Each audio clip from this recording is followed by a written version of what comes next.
Hi everyone, it's Sue with Ully Cat's Designs and Ully Cat's World blog. And I'm here today with a process video for Craft Roulette episode 318. And the parameters were artist square, which is a 4 1/4 by 4 1/4 square. May garden colors. Textile is the element, and random is 3 layers.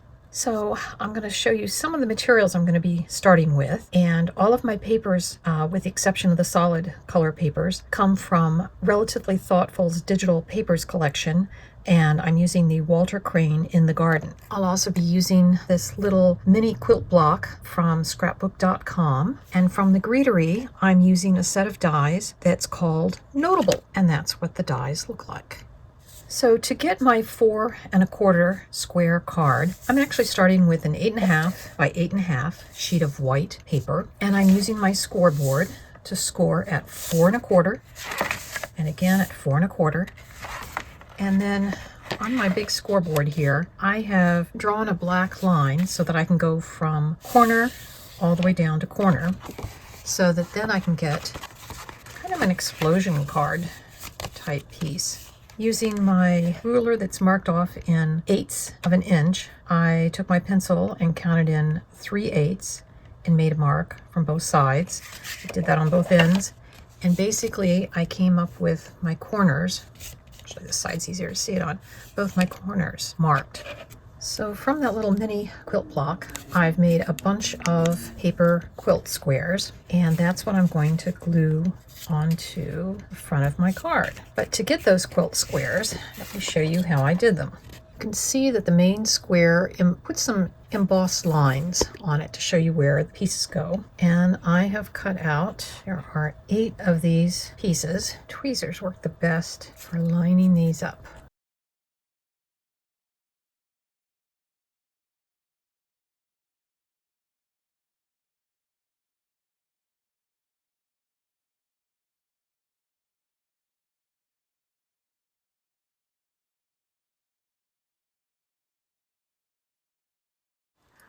I've glued on both the front and the back my quilt squares, and I've signed the back so that I'll know that that is the back. Sometimes I get mixed up. And now we're going to work on the inside.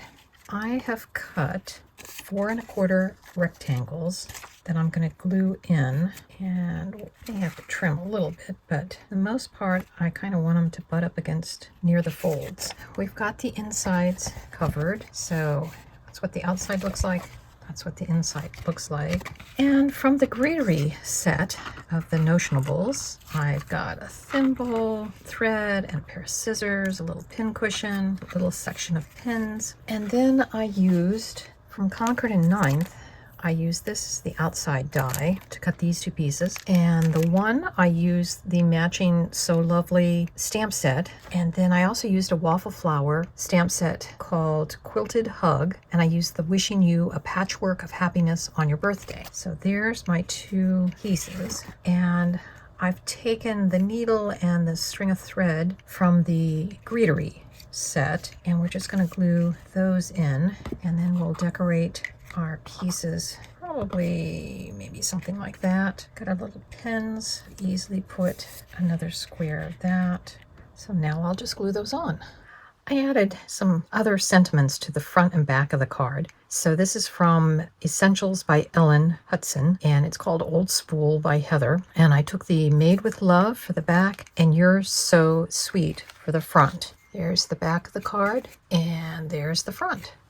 And here's our finished card for Craft Roulette episode 318. And let's go through the parameters. 1, it needs to be an artist square, which would be 4 1/4 by 4 1/4. We have our Mayflower colors. This background is Lilies of the Valley pattern paper, and I just took some coordinating blue-green paper to go with it. Then we have our textile element is obviously all the quilting, and random is 3 layers. So if you recall, the quilt squares, the bottom is 1 layer, then all these little pieces are another layer, and then they're glued on top of the card base. So that's my 3 layers. You could say 4 if you count the label. And then inside, we have You're So Lovely and various sewing notions, little pins, and Wishing You a Patchwork of Happiness on Your Birthday. And there's room at the bottom to sign, as well as on the sides. You could also write some personal message if you needed to. I hope you got some inspiration from this video, and we'll see you next Friday when Craft Roulette is live again. Bye-bye.